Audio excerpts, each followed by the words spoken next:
Assalamualaikum warahmatullahi wabarakatuh.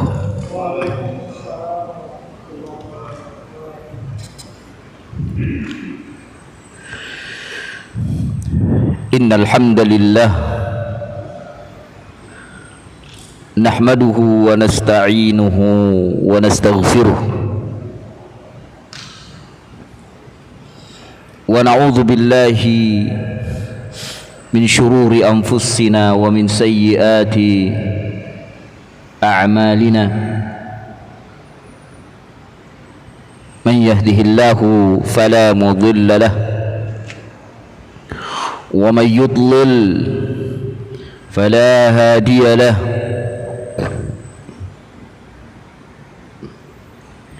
ashhadu an la ilaha illallah wahdahu la syarika lahu وأشهد أن محمدًا عبده ورسوله اللهم صل وسلم وبارك على نبينا محمد وعلى آله وأصحابه ومن سار على نهجه إلى يوم الدين أما بعد إخواني fillah a'azzani Allah wa iyyakum, jamaah karyawan PT Denso yang dimuliakan Allah Subhanahu wa taala. Kembali kita melanjutkan kajian kita dari pembahasan kitab Riyadhus Shalihin karya Al-Imam Abu Zakaria Yahya bin Syaraf An-Nawawi rahimahullahu ta'ala. Dan pembicaraan kita masih berputar pada bab yang pertama dari kitab ini, yaitu babul ikhlasi wa ihdarun niyah. Babul ikhlasi wa ihdarun niyah. Bab ikhlas, tentang keikhlasan dan menghadirkan niat.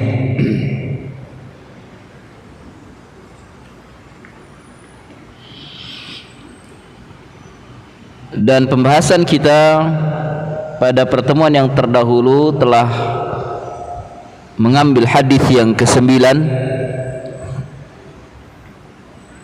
Sekarang kita akan mengambil faedah dari hadis yang ke-10.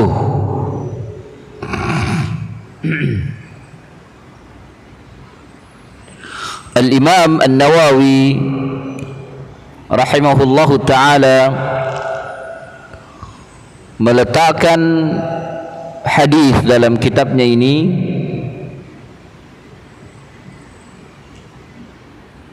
apa yang diriwayatkan oleh Al-Bukhari dan Muslim, datang dari sahabat Abu Hurairah radhiyallahu anhu. Musannif berkata, wa an Abi Hurairah radhiyallahu anhu qala qala Rasulullah sallallahu alaihi wasallam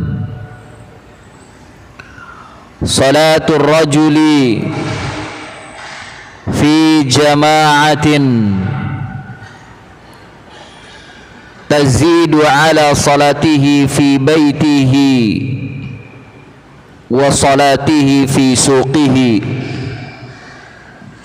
bid'an wa 20 darajatan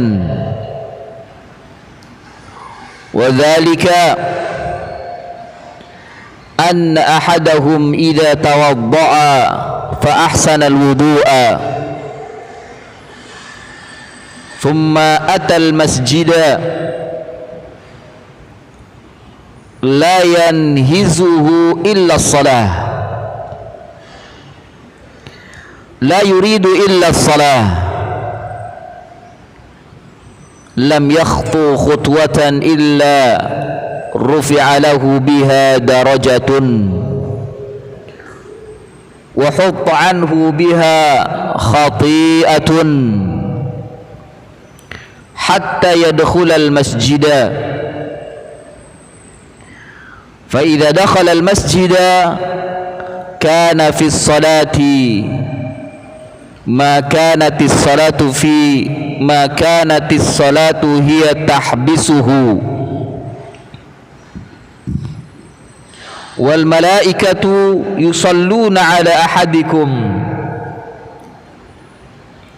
ma dama fi majlisihi alladhi shalla fihi wa yaqulun Allahumma arhamhu Allahumma ighfir lahu Allahumma tub alaihi ma lam yu'dhi fihi ma lam yuhdith fihi muttafaqun alaihi wa hadha lafzu muslimin, yang artinya dan dari Abu Hurairah, semoga Allah meridainya, ia berkata, bersabda Rasulullah sallallahu alaihi wasallam, salat seorang laki-laki pada jamaah atau dalam jamaah secara berjamaah tazidu akan bertambah ala salatihi fi baitihi, akan bertambah atau berlebih ganjarannya atas salatnya di rumahnya,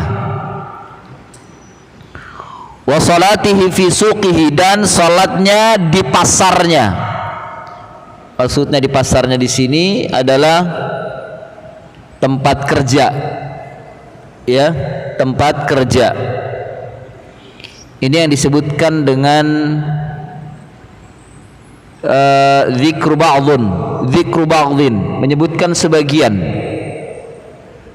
tapi yang dimaksud adalah untuk keseluruhan. Jadi pasar ini adalah bagian dari tempat kerja, sementara yang dimaksud oleh Nabi sallallahu alaihi wasallam adalah tempat kerja secara umum, maka masuk di dalamnya di kantor, masuk di dalamnya di pabrik, ya, di toko, dimanapun yang itu menjadikan tempat kerja baginya, tempat mencari nafkah, tempat mencari nafkah. Bid'an wa 20 darajatan, berlebih, bertambah ganjarannya sebesar bid'an wa 20. Bid'an di sini adalah angka atau nilai antara 3 sampai 10 atau 3 sampai 9. Bid'an itu adalah angka dari 3 sampai 9. Berarti bisa dikatakan bertambah nilainya, bertambah ganjarannya, bertambah pahalanya 23 sampai 29 derajat. Ya, tingkatannya berlebih atau tingkatnya lebih tinggi. Bisa sampai dari 23 sampai 29 derajat. Kalau dalam riwayat yang lain disebutkan secara spesifik, yaitu berapa? 27. Dan memang 27 itu masuk ke dalam bid'an wa 20, ya, antara 23 sampai 29. Ini tidak bertentangan, ya, tidak bertentangan. Jadi salat jamaah itu ganjarannya berlebih, tingkatannya sampai 23, antara 23 sampai 27 derajat.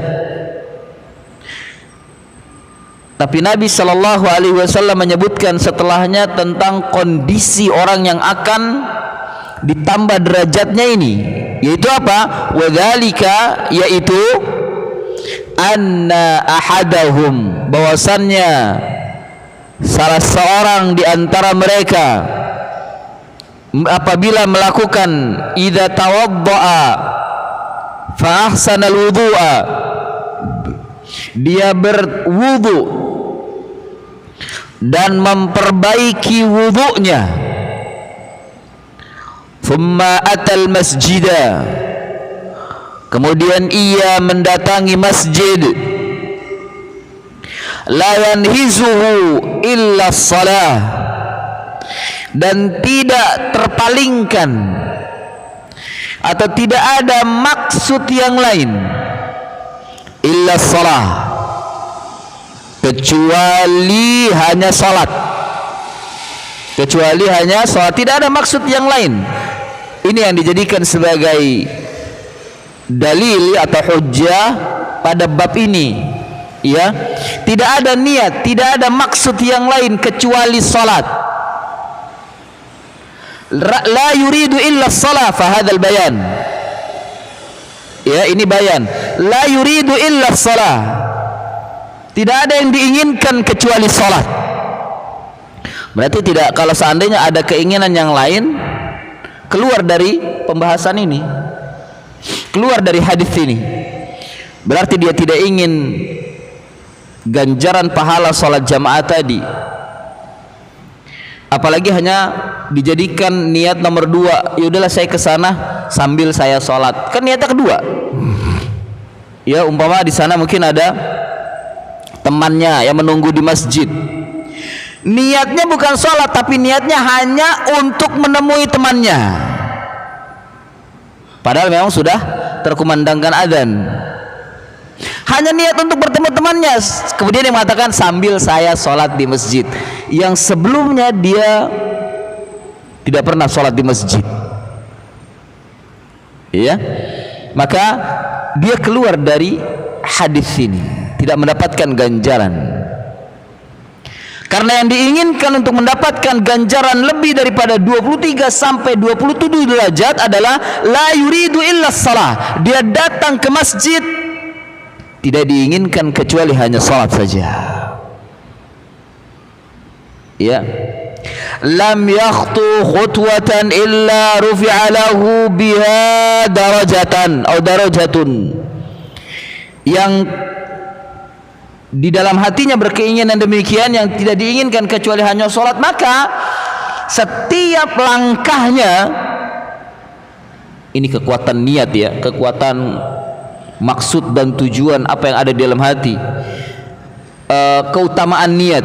Ketika niatnya hanya untuk sholat berjamaah di masjid, langkahnya itu tidaklah dia melangkah dengan satu langkah, melainkan rufi'alahu biha darajah, akan diangkat dengannya 1 derajat.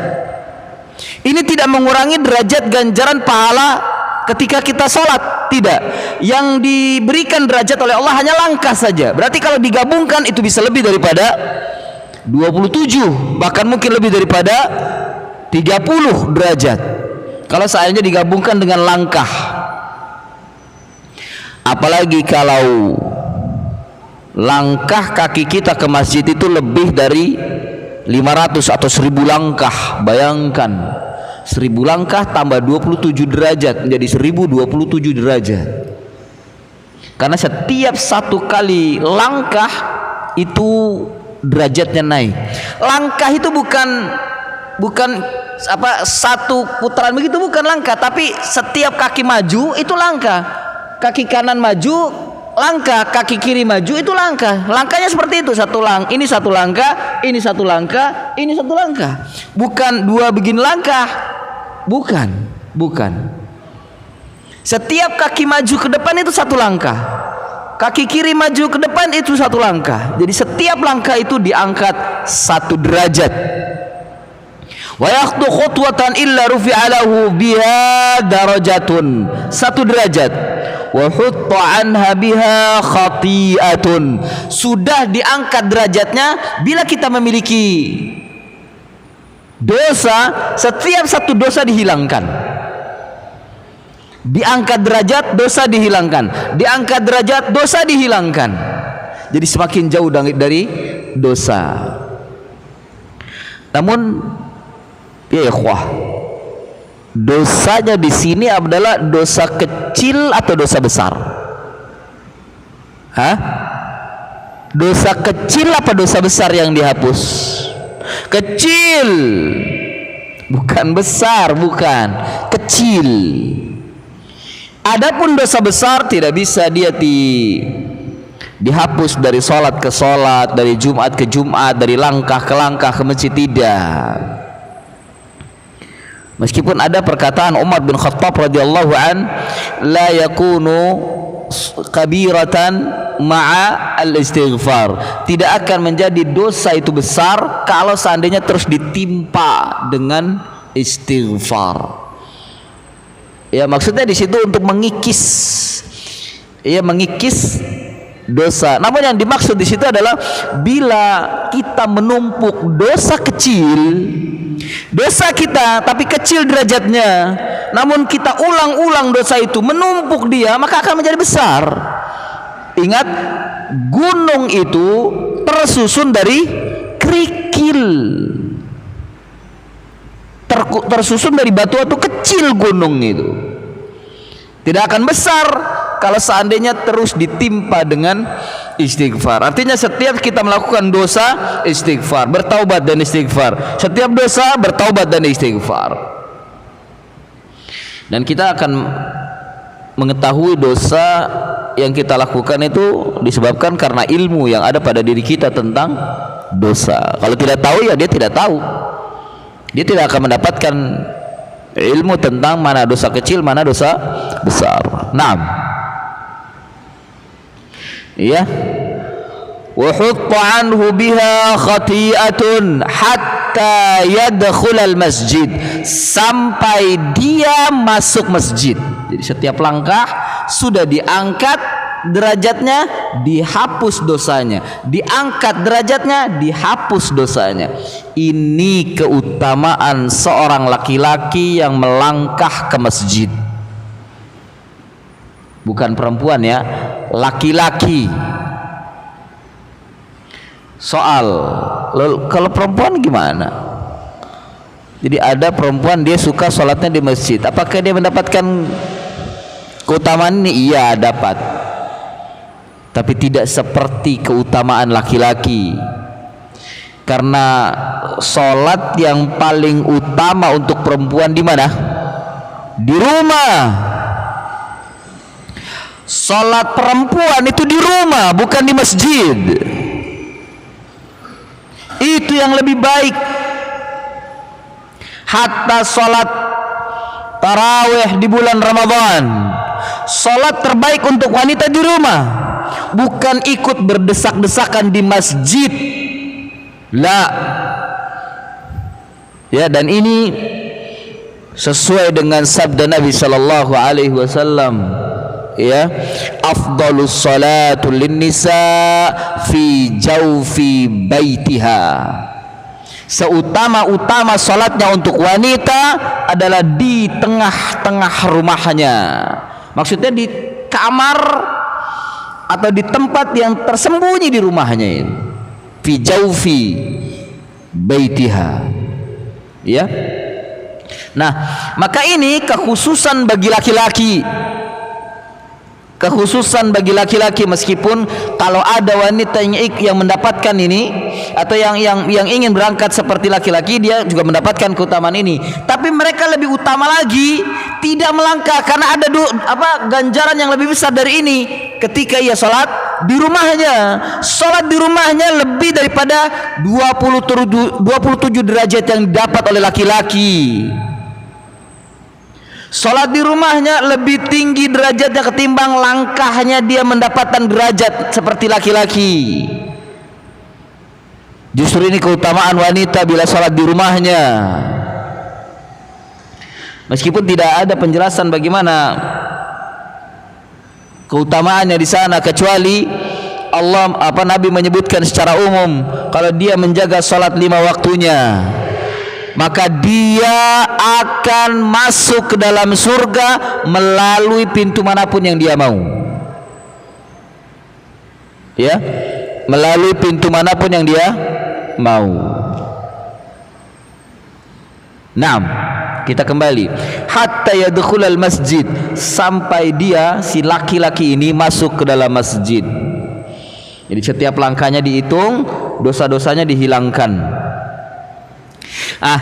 Sedikit faidah. Ini yang mendasari mengapa Syekh Muhammad bin Shalih Al-Utsaimin rahimahullah enggak mau dibeliin mobil sama raja pada waktu itu. Dulu pernah sebelum Raja Salman, siapa itu? Sebelum Raja Salman, Abdul Aziz namanya kalau nggak salah ya. Jadi ada perwakilan raja berziarah ke, kalau nggak salah pangeran, tidak disebutkan pangerannya siapa, ke rumahnya Syekh Muhammad bin Shalih Al-Utsaimin di Qasim, di Unaiza. Melihat kondisi beliau, masya Allah, rumahnya sangat sederhana. Walhasil ulama kibar, ulama yang mendunia, tapi rumahnya sangat sederhana. Dan mobilnya itu butut. Bahkan kalau dikatakan dengan mobil taksi, masih lebih bagus mobil taksi daripada mobil beliau. Ya, masih bagus mobil taksi daripada mobil beliau. Satu ketika ditawarkan, ya Syekh, izin, maukah Anda kami belikan kendaraan mobil supaya engkau mudah untuk berangkat ke masjid atau untuk mengajar. Apa kata Syekh? Jangan. Kamu akan menghilangkan ganjaran pahala saya dari langkah saya ke masjid. Jangan. Tidak, saya tidak mau. Ya,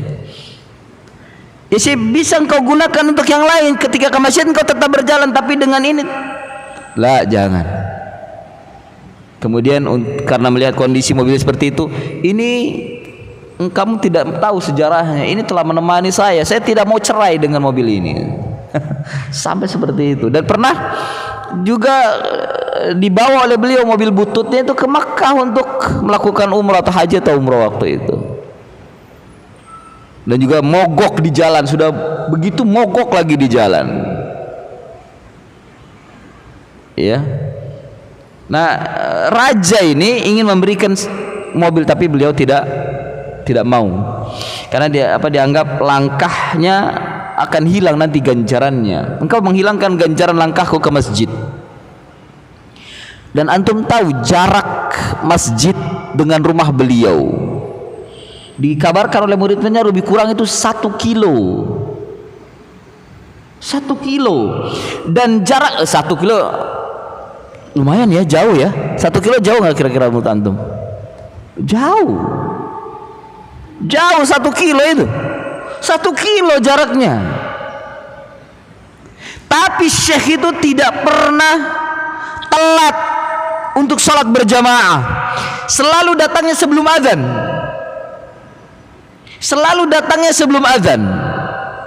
Dan beliau tidak pernah berada di shaf kedua, selalu di depan dan di belakang imam. Subhanallah. Dan itu sudah dilakukan lebih daripada 40 tahun. Kayak apa beliau itu?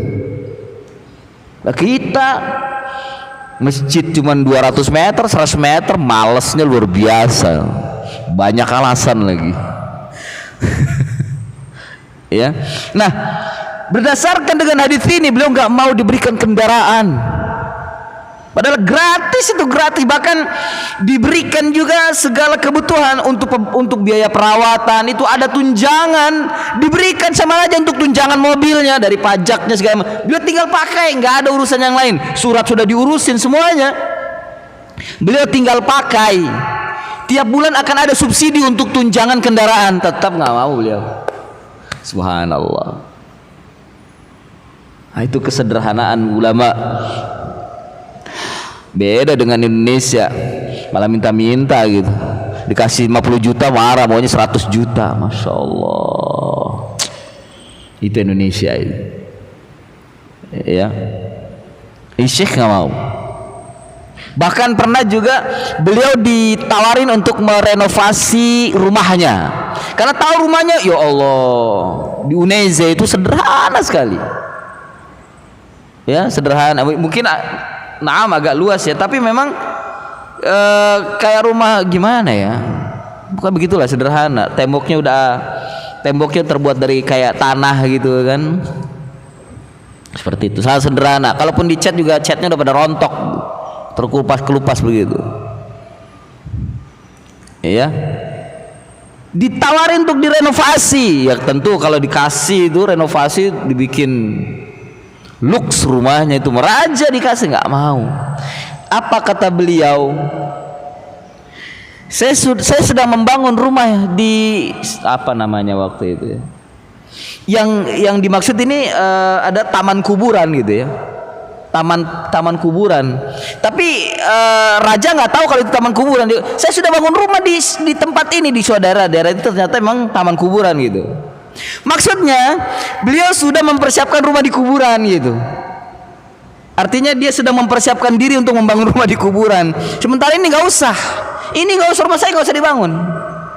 Berikan saja kepada para pelajar itu, bangun tempat pelajar. Jadi beliau juga punya kayak semacam pondok gitu kan, kayak semacam pondok, tempat menginap para muridnya itu untuk belajar talaki dengan beliau itu. Bangunkan saja itu tempat-tempat santri atau tempat-tempat thalabul ilmi itu, dibangun, masya Allah, mewah bangunan, bagus. Dan juga masjidnya dibangun. Rumah beliau tetap dibegitukan, paling cuma dicat, semennya ditambal gitu, enggak dirubah. Tapi tempat belajarnya itu kayak kampus, sudah jadi kampus. Tadinya mah kayak gimana ya, sekarang langsung begitu diberikan subsidi dari pemerintah, langsung seperti kampus itu. Ya bagus, sejahtera. Ya, nah, ini kesederhanaan dan ketawadhuan Syekh Muhammad bin Shalih Al-Utsaimin rahimahullahu taala. Ya. Naam. Kemudian ikhwah, fa idza dakhala al-masjida kana fi as-salati ma kanat as-salatu hiya tahbisuhu. Apabila dia telah masuk ke dalam masjid, jadi seorang laki-laki ini masuk ke dalam masjid dan dia tetap berada dalam sholatnya selama sholatnya itu yang menahannya. Artinya mungkin ketika dia masuk ya sholat 2 rakaat, yakni sholat tahiyatul masjid, sementara menunggu untuk kumandang azan belum masuk, dia duduk. Dia tidak tertahan kecuali hanya untuk menunggu waktu sholat. Maka saat duduknya itu terhitung sebagai salat, ya. Kana fis salati, maka ia tetap berada dalam keadaan salat. Maka salatu hiya tahbisuhu, selama salat itulah yang menahannya, bukan yang lain. Bukan yang lain yang menahannya. Kalau seandainya kita dalam masjid, kita salat 2 rakaat, kita tidak beranjak dari masjid, karena apa? Karena sedang nunggu teman, atau karena mungkin ya ada sesuatu yang menahan lah, nunggu sesuatu gitu, bukan menahannya karena sholat, maka dia tidak mendapatkan keutamaan ini. Sholat dia, masuk dia dalam masjid, sholat 2 rakaat, duduk dia nunggu, ditanyakan lagi apa? Nunggu teman. Lo bukan nunggu sholat, bukan. Ya udah, dia nggak dapat ini. Dia tidak mendapatkan keutamaan selama sholatnya itu tertahan. Ya, bukan karena yang lainnya. Kalau selama dia tertahan karena menunggu sholat, maka dia tetap berada dalam keadaan sholat. Ya, tetap dalam keadaan sholat. Apa selanjutnya? Wal malaikatu yusalluna ala ahadikum ma dama fi majlisihi. Dan malaikat itu bersolawat atas salah seorang di antara kalian. Bersolat yang dimaksud adalah yakni doaul istighfar, permohonan doa kepada Allah untuk ampunan, itu salawat. Ya, malaikat itu bersolawat atas salah seorang di antara kalian madama fi majlisihi, selama dia berada di tempat duduknya untuk menunggu salat. Berarti di sini keluar dari orang yang dia tertahan tapi bukan untuk salat, atau dia duduk juga bukan untuk salat, atau dia berada di dalam masjid tapi warawiri aja, bukan untuk salat. Ya, apalagi bercanda, ngobrol, ya, atau numpang tidur, ya nggak dapat doa dari malaikat ini, nggak dapat. Ya, malaikat akan senantiasa memberikan salawat, yakni akan memberikan doa ampunan kepada Allah Azza wa Jal selama dia berada di majelisnya, selama dia berada di tempat duduknya yang dia salat di dalamnya. Alladzi shalla fihi. Yaqulun, malaikat ini berkata, Allahumma arhamhu, ya Allah rahmati dia, Allahumma ighfir lahu, ya Allah ampunilah dia, Allahumma tub alaihi, ya Allah berilah taubat kepadanya atau taubat atasnya. Ini salawatnya malaikat. Ini salawatnya malaikat. Ya, dari sini kita mengetahui bahwa salawat itu, ya ikhwah, terbagi menjadi dua: sholawat secara umum dan sholawat secara khusus. Ya, sholawat secara khusus hanya diberikan kepada Nabi Muhammad sallallahu alaihi wasallam. Sholawat secara umum adalah sholawat yang diberikan kepada manusia secara umum, dan ini terkadang dilakukan oleh malaikat kepada hamba-hamba Allah Azza wa Jalla. Dan bentuk salawat secara umum kepada manusia bukan seperti salawat yang diberikan kepada Nabi Sallallahu Alaihi Wasallam. Karena Allah memberikan salawat kepada Nabi itu maksudnya adalah Allah memberikan ampunan, Allah memberikan keutamaan, Allah memberikan derajat kepadanya, Allah memberikan keutamaan pada beliau. Salawat yang dimaksud.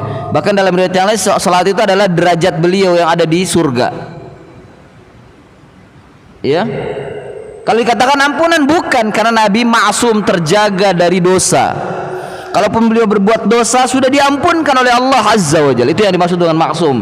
Jadi Nabi tidak berbuat dosa, maka salawat yang dimaksud kepada Nabi adalah untuk memberikan keistimewaan kepada beliau, untuk mengangkat derajat beliau di sisi Allah Azza wa Jalla, keselamatan dan kesejahteraan, kedamaian buat beliau.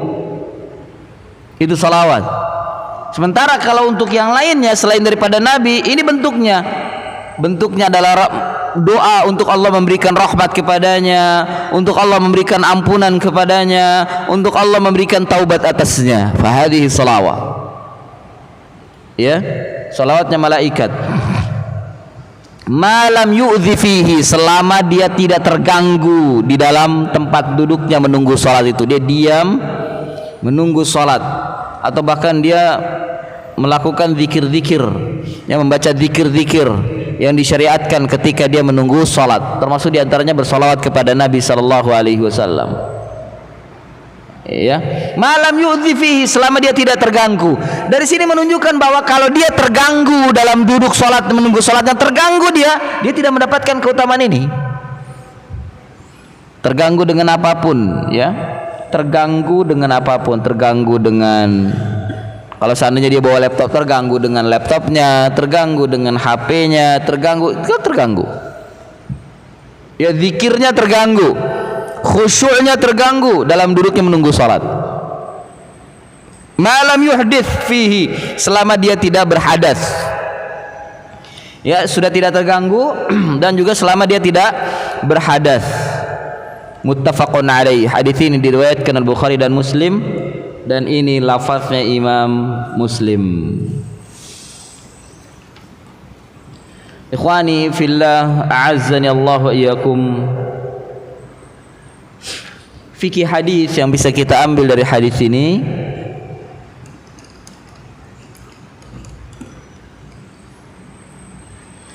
yang pertama, salatul munfaridi fi baitihi aw suqihi jaizah,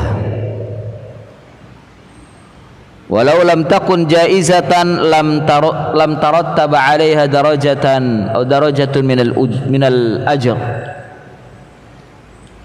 Berkata Syekh Salim bin Eid Al-Hilali, beliau mengatakan salatul munfarid, salat sendirian, fi baitihi, di rumahnya, au suqihi, atau di tempat kerjanya, jaizatun, boleh.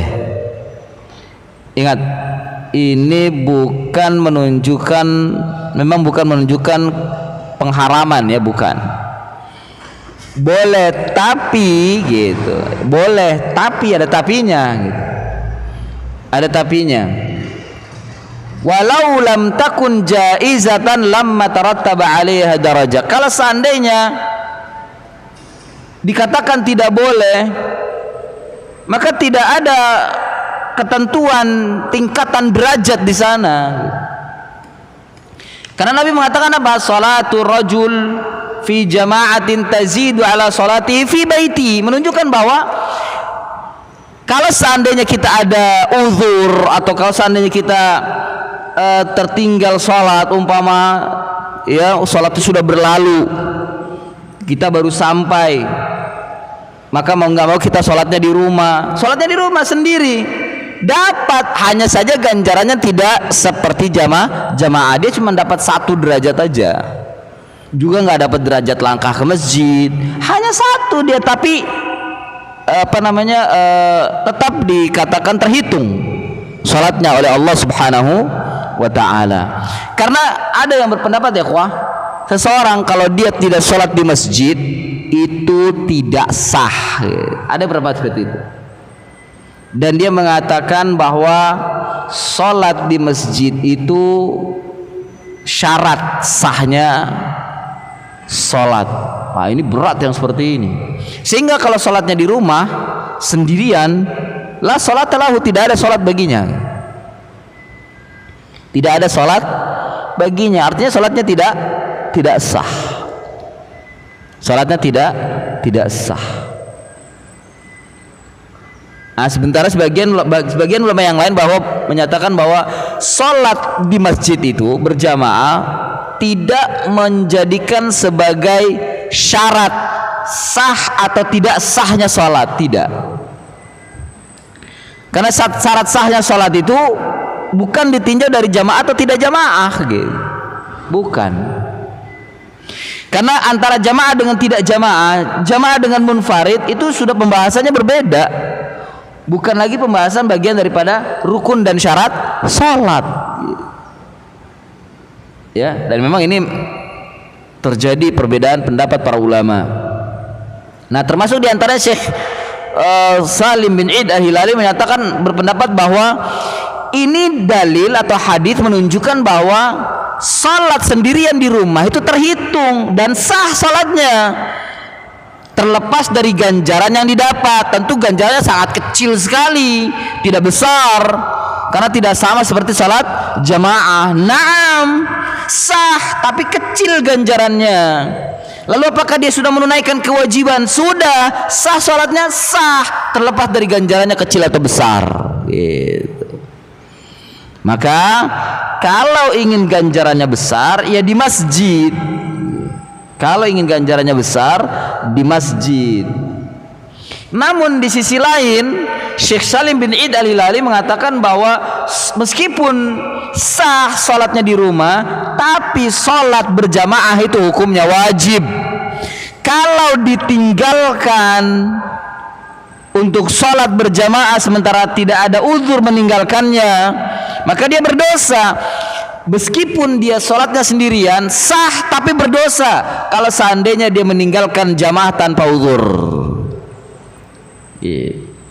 Ya, sah sholatnya meskipun ganjarannya kecil, tapi dia berdosa. Loh, ganjaran tapi berdosa, karena sholat berjamaah itu hukumnya wajib. Ya, maghrib. Fadhal muadzin. Naam. Jadi berdasarkan dengan hadis ini, menurut Syekh Salim bin Id Al-Hilali, bahwa salat sendirian di rumah atau di tempat kerja statusnya sah. Ya, statusnya sah. Karena kalau seandainya tidak sah, tidak mungkin di sini dikatakan ada penjelasan tentang derajat. Ya. Kemudian yang kedua, salat di as-salatu fi masjidis suq masyru'ah. Salat di masjid pasar itu disyariatkan dan boleh. Artinya salat kemudian ada di tempat kerja, masjid, ya sah. Bahkan kalau seandainya di masjid itu ditegakkan jamaah, itu sangat bagus sekali. Dia akan mendapatkan ganjaran ini 27 atau 29 derajat. Kemudian dikatakan oleh beliau, salatul jamaah afdalu min salatil fardi bi bid'in wa 20 darajah. Salat jamaah itu lebih afdal, lebih utama dari salat sendirian dengan 23 sampai 29 derajat. Namun wa hadhil afdaliyah la tufidul istihbab faqat. Tapi afdaliyah atau keutamaan ini bukan berarti hanya memberikan faidah bahwa salat jamaah itu istihbab saja, tidak. Apa istihbab? Sunnah. Tidak, ya, tidak istihbab sebagaimana yang disangka oleh sebagian kaum muslimin. Karena ada hari ini juga masih ada yang menyatakan bahwa salat jamaah itu sunnah muakkadah, ya, sunnah muakkadah atau istihbab saja, disukai saja. Salat itu enggak harus jamaah, katanya begitu, ya. Sehingga apa yang terjadi akibat dari fatwa ini? Banyak kaum muslimin yang meninggalkan masjid, nggak ada yang mau datang ke masjid, ya, sepi masjid. Tapi kalau tahlilan rame. Kalau tahlilan mauludan rame, mauludan tahlilan rame, masjid sepi. Masya Allah. Ini terkadang akibat fatwa yang salah. Ya, jadi keutamaan salat dengan salat sendirian dengan salat jamaah itu berbeda 27 derajat, bukan menunjukkan bahwa salat jamaah itu hanya sunnah atau istihbab, tidak. Bahkan hukumnya adalah wajib, tetap wajib berdasarkan dengan dalil-dalil yang lain yang berkaitan dengan sholat jamaah. Di antaranya hadis tentang seorang yang buta. Ingat hadis orang yang buta, Abdullah ibnu Maktum. Dia pernah minta izin kepada Nabi untuk sholat di rumah, karena tidak ada qadah itu tidak ada penuntun beliau untuk datang ke masjid. Sementara jarak antara rumah Abdullah ibnu Ummi Maktum dengan masjid itu melalui daerah-daerah yang gelap, ya, kayak semacam semak-semak gitu kan, atau mungkin ada pokoknya daerah-daerah yang agak sulit jalannya, yang dikhawatirkan di situ ada binatang yang bisa membahayakan dirinya. ya, yang bisa membahayakan dirinya, minta izin kepada Nabi untuk sholat di rumah. Awalnya Nabi mengizinkan, ya sudah nggak apa-apa sholat di rumah. Tapi begitu keluar, pengen beranjak ia dari tempatnya, Nabi Muhammad bilang apa? Atasma'un nida? Allah tasma'un nida? Apakah engkau mendengar suara azan? Apa kata Abdullah bin Maktum? Naam. Iya, saya mendengar suara azan. Ajib, kata beliau. Jawab panggilan itu. Artinya perintahkan untuk datang ke masjid. Ini buta loh. Buta kan uzur itu. Cacat yang uzur. Buta. Dan semua orang harus memaklumi ketika orang ini buta kemudian dia melakukan hal-hal yang tidak mungkin untuk dilakukan, tidak melakukan sesuatu yang tidak mungkin. Nah, berjalan dalam kondisi buta di malam gelap itu kan berbahaya. Tapi tetap Nabi ketika ia minta izin mengatakan suruh manggil, ketika dia mendengar panggilan suara azan diperintahkan untuk menjawab panggilan itu. Artinya diperintahkan dia untuk datang ke masjid kalau dia mendengar azan. Menunjukkan bahwa orang buta saja yang kondisinya demikian diperintahkan oleh Nabi untuk datang ke masjid, apalagi kita yang normal. Nggak ada alasan. Udah normal, rumahnya cuman 5 langkah. Iya, cuman 5 langkah. Kalau kasihan kali 5 langkah itu. Setiap hari cuma 5 derajat dapatnya. 5 derajat tambah 27, itu pun kalau dapat 27 itu kalau sholatnya sempurna. Ya. 5 langkah tambah 27 paling 30-an. Ya. Makanya sebagian teman-teman itu sebagusnya itu rumahnya agak jauh dari masjid supaya langkahnya ke masjid itu besar derajatnya. Nah, kalau menurut dari cerita dari Syekh Ibnu Utsaimin tadi, berarti kalau kita datang ke masjid dengan kendaraan dapat nggak langkah itu? Ya nggak dapat. Iya tidak. Masjidnya 1 kilo, kita datang ke masjid pakai motor, dapat nggak langkah itu? Ya nggak dapat lah. Rodanya nggak dihitung ganjaran pahala roda, nggak ada ganjaran pahala roda, nggak ada. Yang ada kaki bukan roda. Emang rodanya dapat pahala? Enggak. Roda benda mati. Nggak dapat. Nggak dapat. Kaki yang dihitung bukan roda. Kalau sepeda mungkin lah, sepeda kan paling goesan ya kan. Kalau sepeda kan goes tuh. Adalah itu mungkin ya. Mungkin ada tapi tidak seperti langkah di bumi, tidak seperti melangkah. Meskipun roda itu sepeda itu pakai goes. Tapi kalau motor kan cuma gini doang. Masa ini dapat ganjaran? Nggak ada. Roda. Maka pakai kendaraan tidak mendapatkan ganjaran langkah tadi, tidak dapat. Tapi tetap pahalanya terhitung 27 derajat, ya tetap terhitung. Tapi langkah nggak dapat. Langkah tidak dapat. Ya, jadi salat di masjid hukumnya wajib. Keutamaan yang disebutkan oleh Nabi tadi bukan menunjukkan bahwa salat di masjid itu hanya mustahab saja.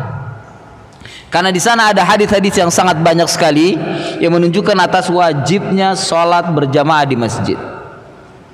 Ya, nah banyak sekali dan juga perkataan para sahabat dan tabi'in ya, seperti Abdullah bin Mas'ud itu sangat keras sekali memerintahkan, bahkan dikatakan oleh Abdullah bin Mas'ud di antara tanda untuk mengetahui seseorang itu munafik atau tidak, apakah dia hadir sholat berjamaah atau tidak gitu. Orang yang meninggalkan sholat jamaah, kata Abdullah bin Mas'ud, itu diketahui seorang munafik yang kemunafikannya ma'lumun nifaq, kemunafikan yang telah diketahui. Artinya sudah tidak tersembunyi lagi kemunafikannya dia kalau dia meninggalkan sholat berjamaah. Jadi para sahabat mengenali orang munafik itu diantara tandanya adalah dia datang sholat jamaah atau tidak. Kalau dia meninggalkannya, munafik dia itu.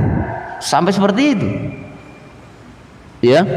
Ya kalau sekali dua kali karena uzur mungkin tidak ya. Tapi kalau memang sudah kebiasaannya dia ninggalin sholat berjamaah, munafik. Ada dalam hatinya kemunafikan. Itu para sahabat mengenali orang munafik seperti itu, mengenalinya dari apakah dia sholat berjamaah atau tidak.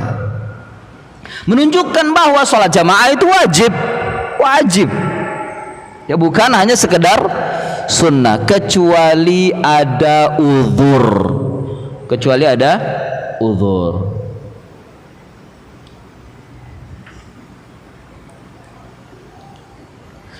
Ikhwani fillah azanallahu wa iyyakum, tadi sudah disebutkan bahwa mengapa Syekh atau Imam An-Nawawi meletakkan hadis ini terkait dengan ikhlas dan menghadirkan niat, yaitu tadi bahwa jika seseorang datang ke masjid untuk sholat berjamaah dan tidak ada niat kecuali hanya untuk sholat, maka di sana selama dia di sana akan mendapatkan keutamaan yang disebutkan dalam hadis ini.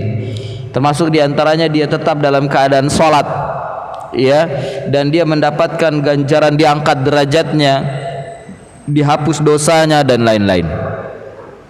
Ya, naam, ikhwani fillah, a'azzanallahu wa iyyakum. Ini yang bisa disampaikan. Mudah-mudahan ada manfaatnya. Fa insyaallah pada pertemuan akan datang kita masuk pada hadis yang ke-11. Wassallallahu ala nabiyyina Muhammadin wa ala alihi wa sahbihi wa barik wa sallam.